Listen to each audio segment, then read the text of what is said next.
Man, LeBron James gets criticized by an unlikely person. The social media police are here for Ja again.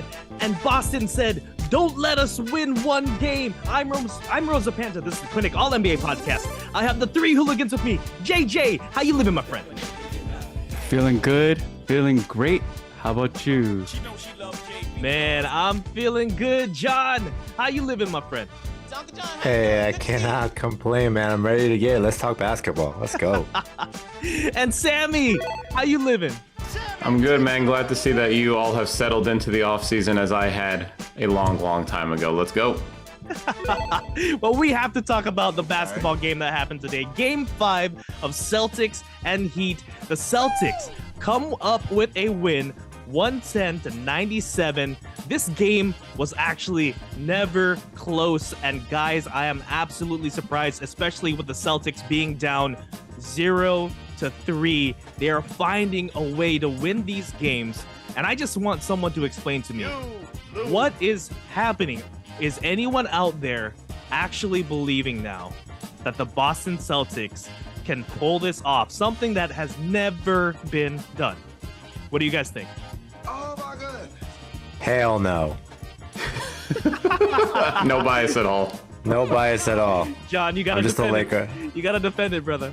Oh, man. Okay. I can't sit here and say I'm being 100% truthful when I say that.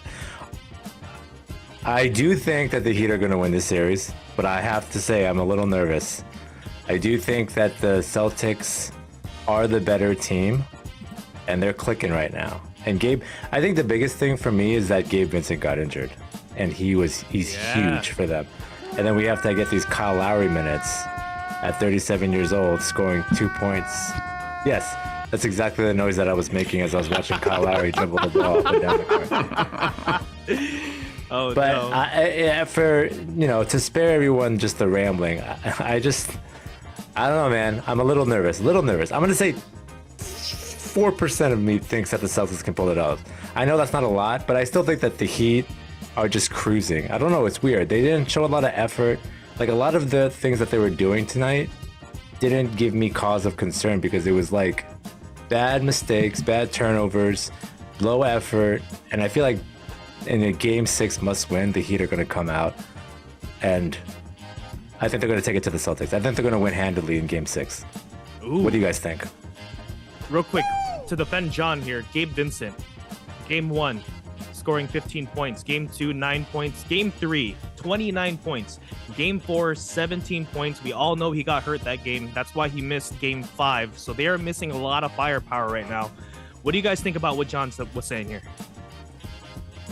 This was a weird game, man. Just, they almost looked disinterested, like you're saying, John. And even the rotation habits, I mean, they were down 18 in the fourth, which is obviously a huge margin, but in today's NBA, you're not out of the game if you've got a quarter to get back in it.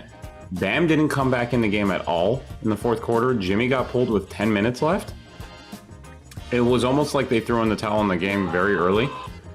On Boston's side, what do we always value here on the clinic as much as anything? Defense, baby. Bingo. 44 points in the first half given up. And they clearly stepped up defensive effort. Missoula learned how to call timeout at the beginning of a run and not when it's 18-0 on that run. Big improvement there. Finally. Yeah, much needed. So, and Tatum, I'll give him credit where it's due, man. He stepped up the last few games. I know in this game the numbers don't look amazing. He only had 21. But he actually looked like a 1A. He was being more assertive out there, and they have to have that going forward. Do I think Boston can win the series? I absolutely do, but the way this season has gone, particularly Boston's, the most Celtic thing possible for this particular season would be for them to go into game 6, win it, and then drop a game 7 at home after being down 3-0. Oh, Yes. man. That's how it feels to me. That would be bitter. That would be awesome. I'm not gonna lie. What's And your you know, percentage? gambling odds wise, just really quick, they're all the way down to plus 115 to win the series now. And they are favored in Miami for game 6. They're 2.5-point favorites. So the script has completely changed, which is also the recipe, at least in the gambling world, for Miami to come out and do what John said and win game 6 by 20. So I guess we'll see what happens. What's your percentage like for Boston to actually do this? I'm at 40, man. 40%. I'm at 40% now because Game 6 for Miami is almost, in a sense, it's almost like a Game 7 now. All the pressure's on them. This is the last home game. And so you wonder, I know Butler won't necessarily come out tight, but they've got a lot of guys that have not been in this situation. So right.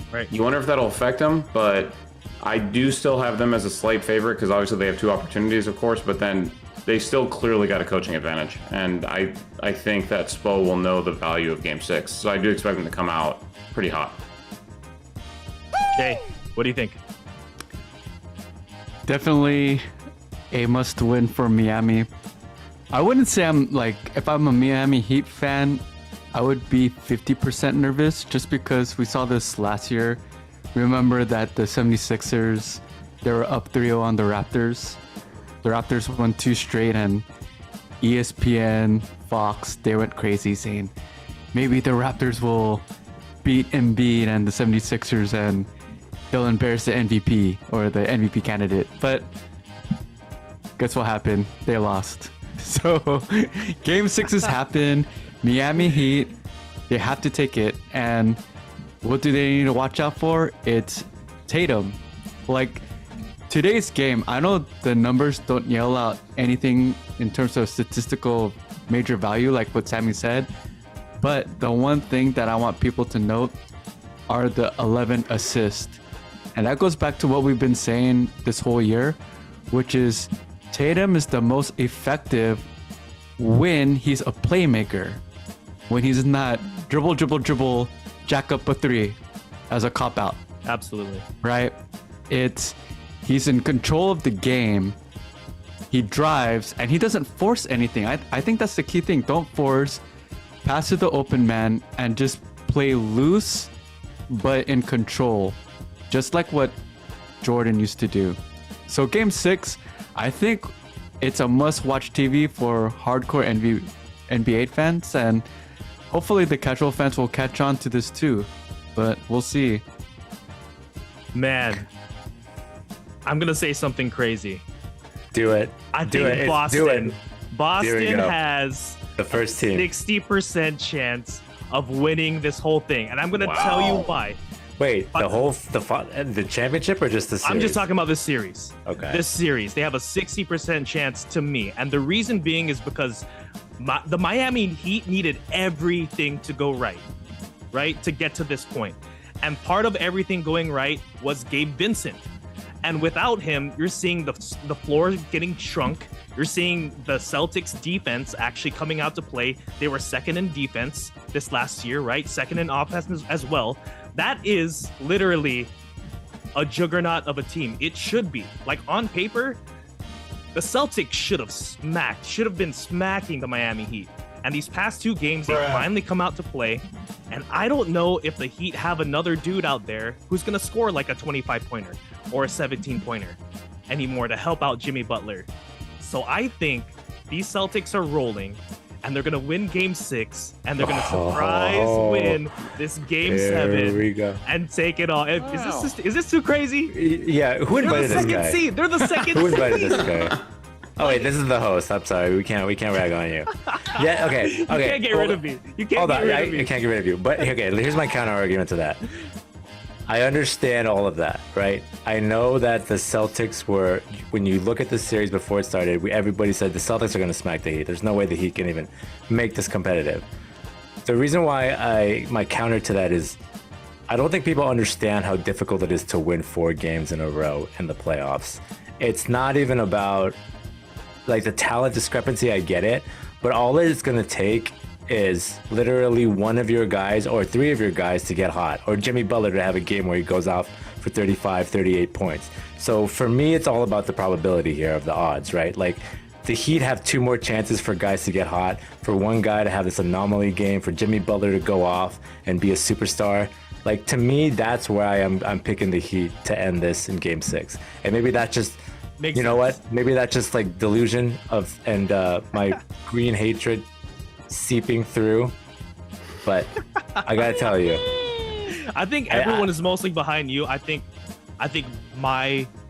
this is just my feelings, and I don't think there's a lot of people who are feeling the same way that I do unless they live in Boston or they're a Celtic fan that lives elsewhere. So I totally get it. We actually, wait, does anyone else have anything else to say about the series? I have one question. Sorry, Jin.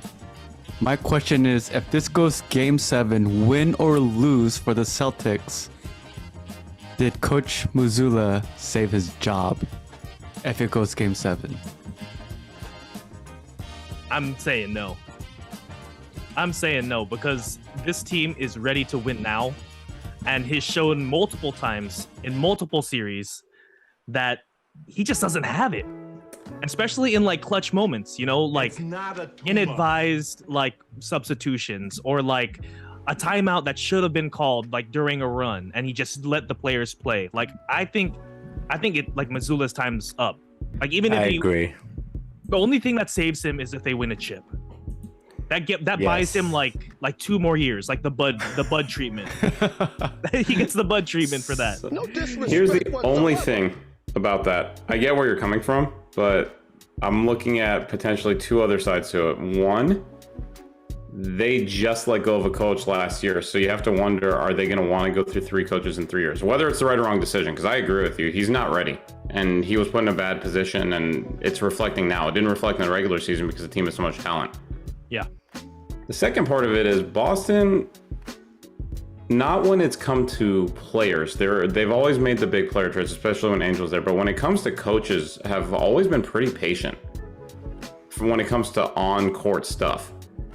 Stevens kind of learned on the job, although he was good right away. And Stevens now being the GM is, I think, more inclined to be the same way. I wonder if what they'll do if he gets out-coached again in this coming game is if they'll say, well, he needed more experience and he's getting that now, and let's put the best assistant staff in all of basketball behind him to help him with the in-game management, and they'll use that to justify it. Is that the right call? I don't think so. I'm with you. I think they do need a bigger name and someone with more experience because this team is right there. But I wonder if that's the approach they would take. Hey, Boston, if Mazzulla doesn't work out, you got one of the 15 greatest coaches of all time. Could possibly come back. Nah, he's going to Phoenix, baby. Let's He's going go, to baby. Phoenix. Doc Oh Ock. my goodness. All right, we're going to move on now. We have to talk about LeBron James a little bit because someone's firing shots, and it's Kwame Brown. He had this to say. He said, if I had a LeBron James jersey, I'd be burning it right now. If I had a LeBron James jersey, it would absolutely be on fire. I must say, the bust is upset. I discovered LeBron, you not that, bruh. I'm sorry. I can't hate to say it. You're a stat sheet junkie. You a bad boy when it comes to the stats. Throughout history, the little nerds are going to look up at your stat line and they're going to say, he's got to be the greatest to ever play the game. And people who actually play are going to know that is bull Nikes. What do we think of Kwame Brown attacking LeBron James, saying he's a stat chaser? Is there any relevance or any backing to this? What do you guys think? Somebody pull up the Stephen A. Smith clip. No Kwame disrespect Brown. whatsoever. There you go. No disrespect whatsoever. I Sammy, mean, what- I'm pretty Oh, speechless. go I ahead. don't know. Go, Sammy. I don't know what to say there. This just seems like the peak of someone trying to stay relevant, which this is what he does. He hops on IG Live or Twitter, always in his car. If you guys have noticed this, because we talked about him, I think, earlier this year. I can't remember if that was in regards to Matt Barnes. If you guys remember that story? Mm-hmm. Yeah. And it's always in his car, and it's always talking shit, and he tries to defer and excuse it. This is a clean podcast. Excuse me, everyone out there. But it's like he calls himself a bust to almost self-deprecate so other people can't say, hey, dude, you're like literally the worst bust in the history of basketball, so what are you doing talking about anybody else? Shannon Sharp flat out called him that on his show the next day, so he went back at Shannon Sharp. Like, of all people, this is a dude trying to stay relevant, and what better way to stay relevant than calling out the best player in the game? Bonafide So, scrub. bingo. That's Dude couldn't even make it in the media, so he posts in his car on IG Live. Like, Yeah. come on, bro. You can. There's some really bad media takes. You can get paid somewhere. We'll save the Laker fan for last. JJ, what do you think? I think it's kind of funny because the main critique of Kwame Brown was that he played like a weakling. But NBA players would replace that word weakling with another adjective. use your imagination. But we've heard Matt Barnes, we've heard Steven Jackson, Gilbert Arenas clap back at Kwame Brown. I just think it's hilarious because Kwame Brown's resume doesn't even compare. Not even like a quarter of it could compare to what LeBron James has done. So I don't know. I think it's really great media. It's like Kendrick Perkins, man. Like Kendrick Perkins has these crazy ass takes, and yet we know it's ridiculous. Sometimes it's super idiotic. There's no rhyme and reason. Yet the media likes to talk about Kendrick Perkins takes. So keep it coming, Kwame Brown, because we're gonna have to need content during the summer, my guy. John, as a Laker fan, obviously you think Kwame's right. I'm joking. What do you think of what Kwame Brown's saying about your boy LeBron? That is correct. 100% he's right. LeBron, the biggest stat patter I've ever seen. No, I think it's just funny. I don't have anything else more to add, but I think it's some of his comments here are, if I had a LeBron James jersey, it would be on fire right now.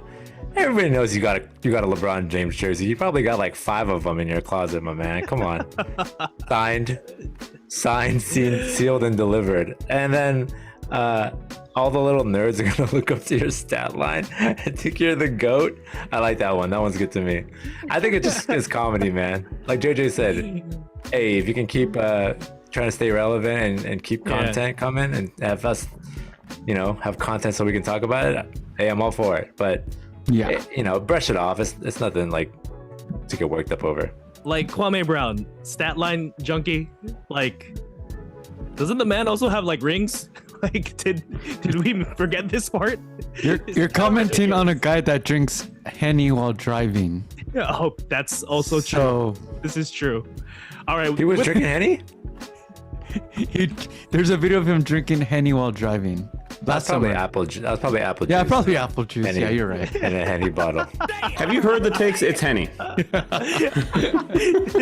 Man, with that, we're gonna take a short little break with a word from our sponsor. Are you tired of constantly losing your bets on unfair gambling apps? Our sponsor, Parlayplay, has the best lines to increase your chances of winning it big. Not only does it have great lines, it's also an awesome app with a community feel. Wow. Use the code ClinicAllNBA for a deposit match up to $100 and a free $5 game on the house. They also have a new feature called Slide the Line for deposit for moving players' lines, where you can raise or lower the line of a player of your choosing. Pause the pod, get on your phone, and download the app now. Wow. Well, boys, we have to talk about our next topic here, and it's about the Phoenix Suns. The Phoenix Suns, of course, fired their head coach. They're on a coaching search right now, and they have reduced it to 4 people, and 2 of them are NBA championship coaches, Nick Nurse and Doc Rivers, the other 2 being Suns assistant head coach Kevin Young and Sacramento Kings assistant head coach Jordi Fernandez. And I want to ask you guys, thinking about the Suns roster, them picking up Kevin Durant, them needing to find depth, who would be best suited to head coach the next year? What do you guys think?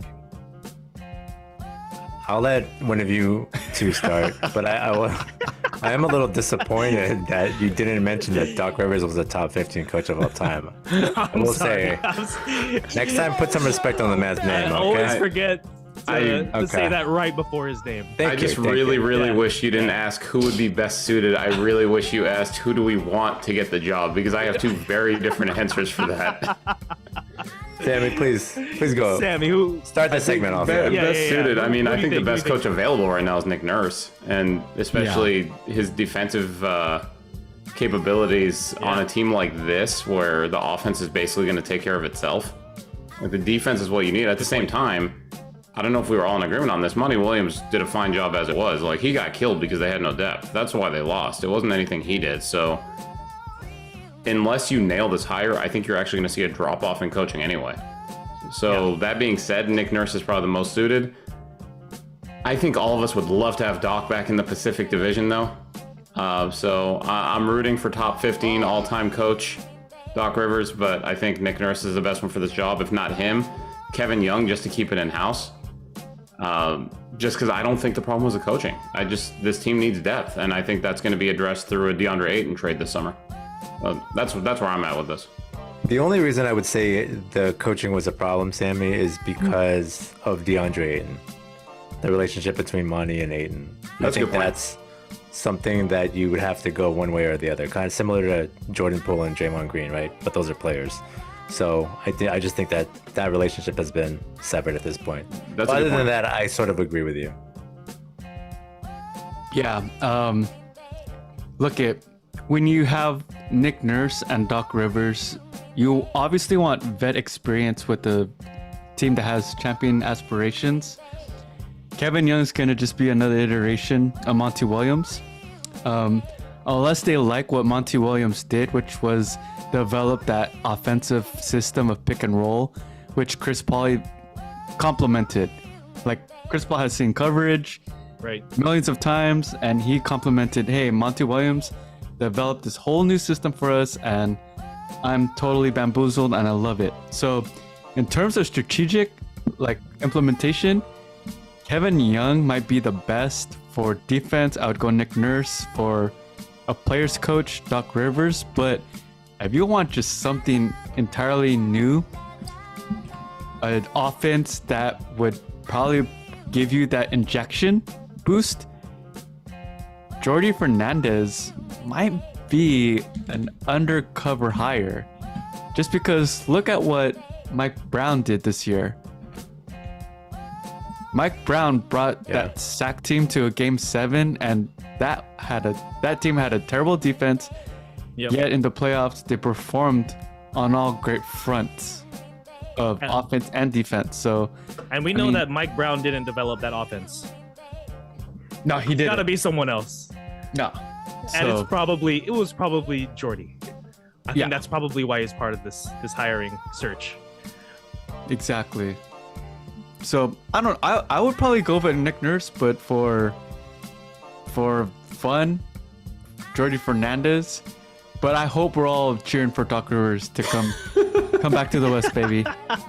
We need you here. Come to the West. We miss you. Do you think when Doc Rivers goes in for interviews for head coaching positions, on his resume he has top 15 coach of all time at the top? I think that is his resume. Like, just the whole resume. No, the whole resume is just one line. Competed in most game 7s ever. Now, win or lose, it just says competed in most game 7s. Participated. I participated. Damn. Hopefully Austin Rivers isn't watching this episode, okay? We I know. can't. Sorry, Austin. Yeah, sorry. He's bad too. John, do you have a take here? Honestly, I just think it's going to be Nick Nurse. That's the name that stands out to me. I think it's going to be. I can kind of see. I think so too. He's well established. He's probably going to just slaw right in and be able to manage all of these, big personalities. And he did it with Toronto. With Kawhi. So I think it'll be the choice, and probably the right one out of these 4. I think the only way it's not Nick Nurse is if Nick Nurse is waiting to see what the Boston Celtics do. And the Suns just end up hiring someone else, and Nick Nurse wants the Boston Celtics job. That's the only way I don't see it being him. There's one other possibility, though. He's also being looked at for the Milwaukee job. Milwaukee, that's right. Yeah, so that's right. Actually, so that's a good segue. If I can ask really quick related to this. So who do we think ends up with the Phoenix job then? John, I know you said Nick Nurse. So we know he's going to be looked at for any job out there. So right now, if you had to pick, who do you think ends up with the Phoenix job then, June and JJ? Let me answer your question with another question. How was the relationship between Doc Rivers and Chris Paul before they left? before Chris Paul left. Not great, but I will throw one thing at you. I have a very high feeling that Chris Paul will not be on this team at the start of next season anyway. Very true. Very true. Ooh. So Yeah, he's going to be on the Clippers. there's actually a shot of that, but that's neither here nor there. We'll talk about that in July. So call your shot then. I guess it would be Doc. Yeah. That's actually where I'm leaning too. I think have it's this Doc. feeling because Yeah. remember too, this is a new owner. Splash hire. As good as Nick Nurse is, Doc Rivers seems to be not among the NBA circle, among the media circle. Yeah. He gets more attention. He's a bigger name. So I have Finally. this hunch that he's going to be the hire. Yeah. He also Finally. I think has he's going to be the assistant coaches. I was going to say, finally, you guys put some respect on one of the top 15 coaches of all time. I will have to say, I think Doc Rivers is also like low-key, not really known, but people take into consideration that he's had to manage big personalities. And in this team, what harder personality to manage than Kevin Durant? So, I mean, I guess there's also Kyrie Irving. If Kyrie Irving was there, that'd be a bigger one to manage. But Kevin Durant is definitely one of those personalities. So I think Doc Rivers would be a pretty decent hire there. We're going to take it to the next topic here. We're going to talk about Ja Morant once again. The police had to do a welfare check on this man because he had a series of like cryptic messages on Instagram where basically he had like a photo and it would said like love ya ma with like a heart emoji, love you pops with a heart emoji, you the greatest baby girl with a heart emoji, and then he followed it with one that said bye. And given his history with like firearms and whatever, the police took it upon themselves to go check on him, a welfare check on this man to make sure he was okay. And apparently he said he's fine.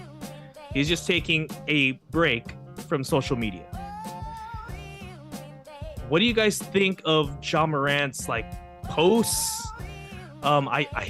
There's nothing to criticize, I think, about what the police officers did. I think that was probably the right thing to do, but these posts were kind of weird and cryptic, and if you're a Grizzlies fan, you have to be thinking, what is going on?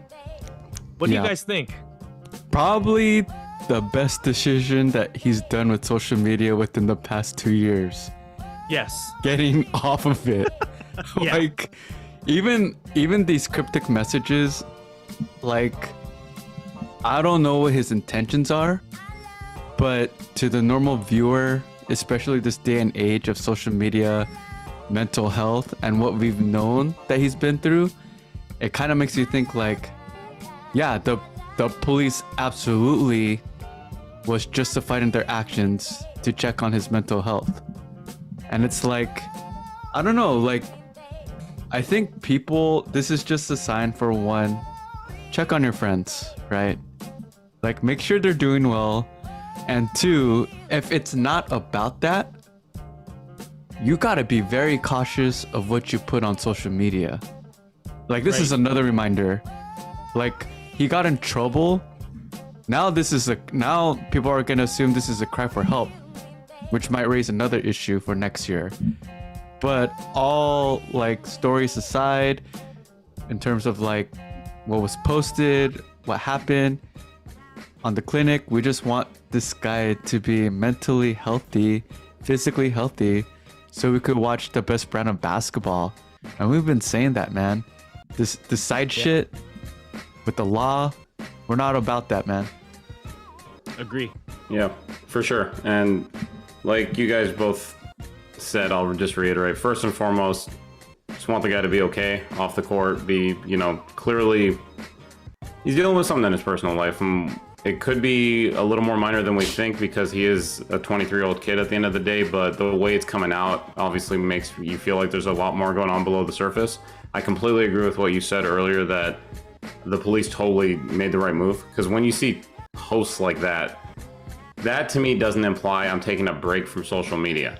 If it was just the post that just said bye, I could see that. But those first three posts, I agree, man. That's what threw me. The ones where you're sending like love you messages to your parents and your daughter, like, yeah, those feel like, and I'm not saying this in a bad way, those feel like almost a cry for attention.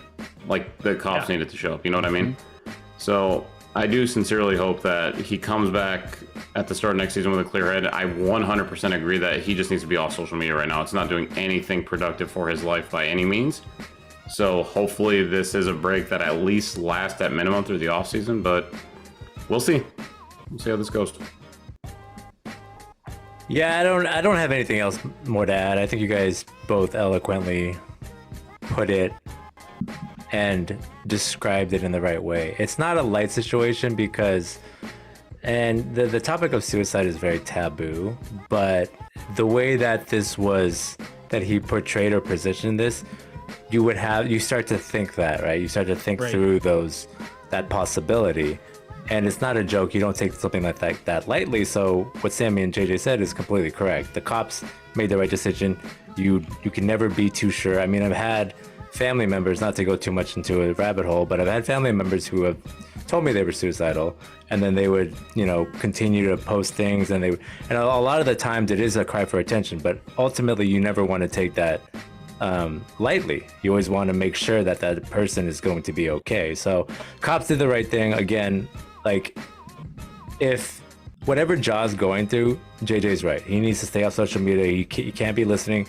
He needs to get into an inner circle, be with his family, his friends that are good influences, mind you. Not this one fool on IG Live. No, not that guy. Jumping around. No, not that guy. Whoever that guy is. Nope. Yeah. Take him off your top 10 MySpace. Like, my gosh. But you know what I mean? Like, just get right, get mentally okay, and just come back and play basketball, man. That's what you were born to do. That's what people want to see you do. Yeah. Leave it at that. Because you're crazy talented. John Morant, we love watching you play basketball.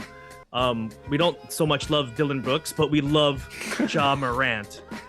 When he is at the apex, like, he is a lot of fun to watch. And we just hope here at the clinic that he gets whatever is going on in his mind, in his life right now, right, so that we can get back to awesome John Morant basketball. Absolutely.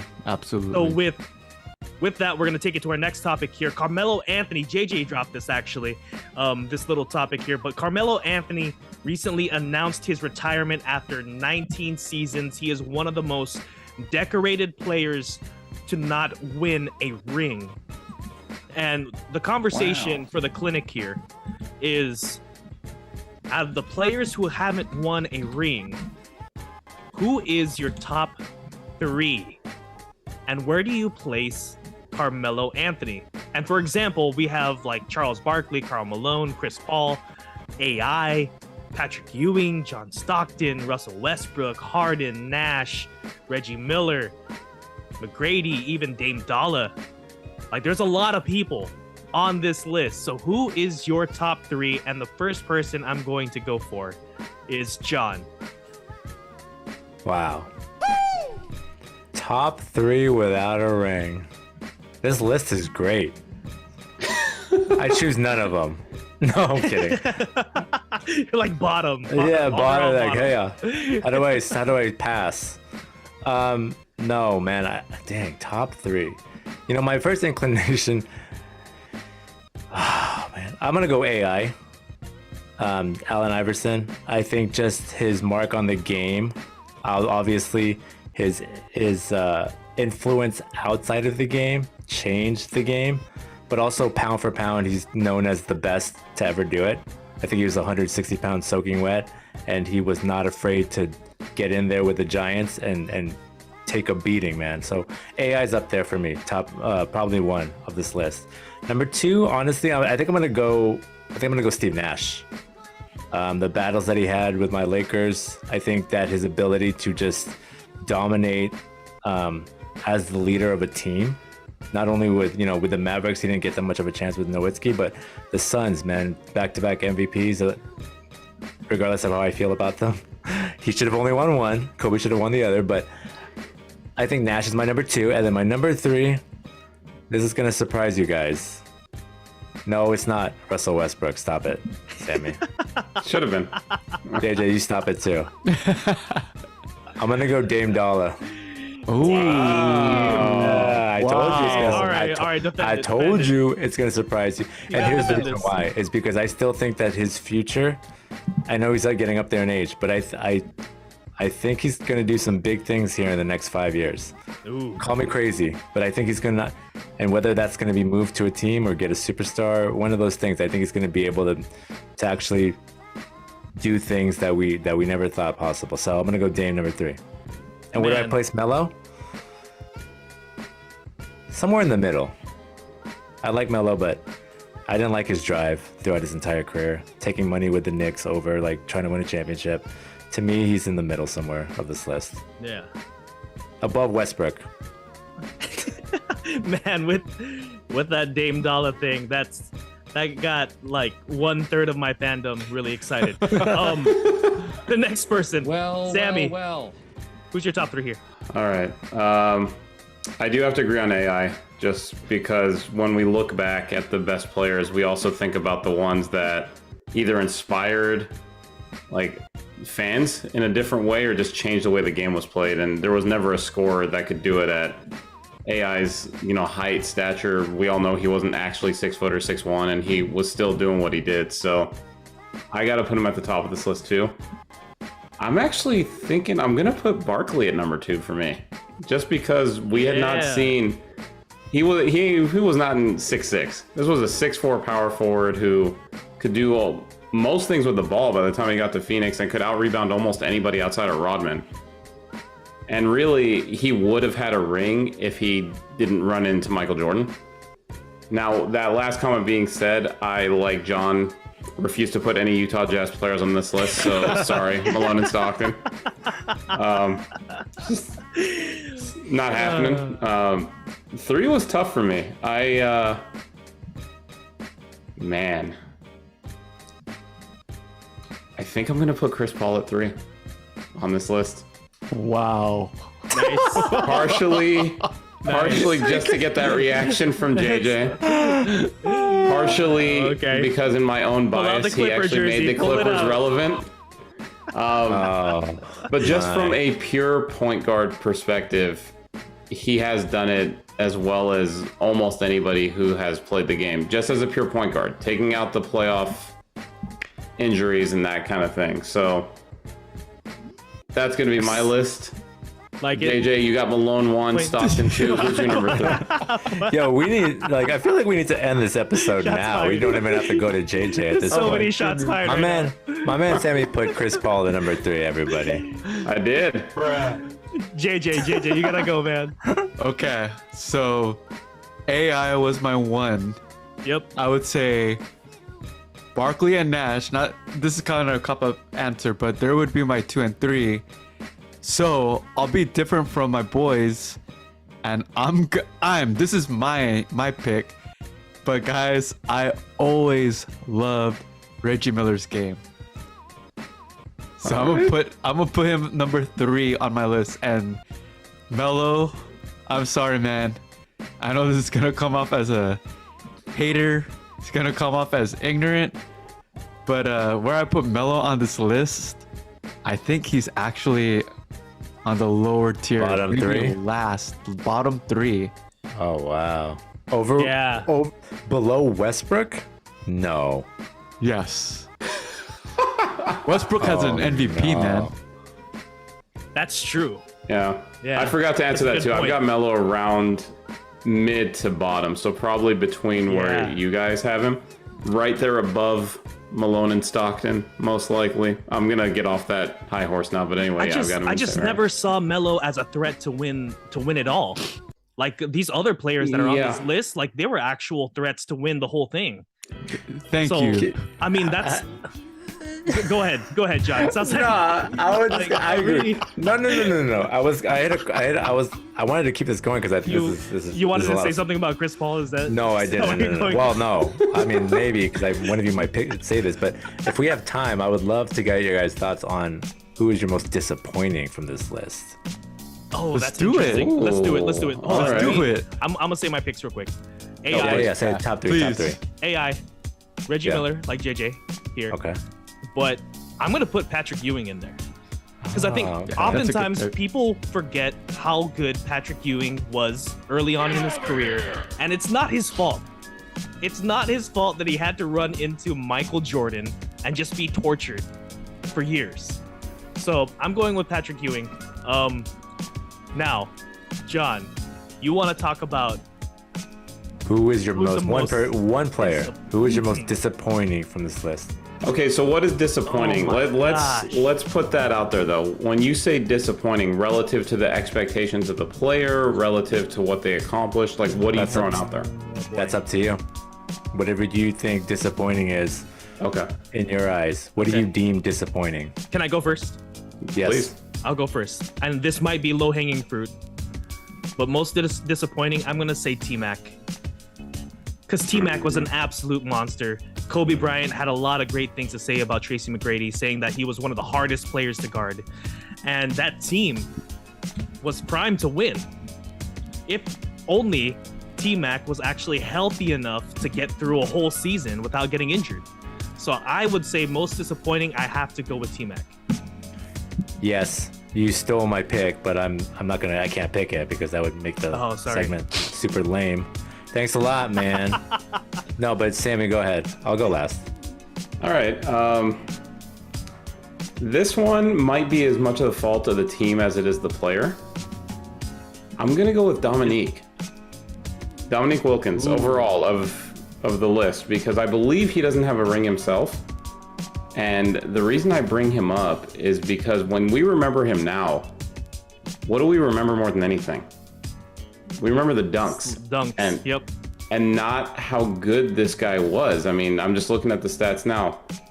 9-time All-Star, All-NBA first team once, 4 times All-NBA second team. Like, we don't remember any of that because he never made it that far in the playoffs when he was leading the Hawks.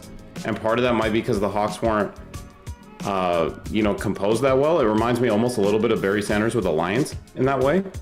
But so when I say disappointing, it's disappointing remembering how good this guy was and the fact that he never made it that far.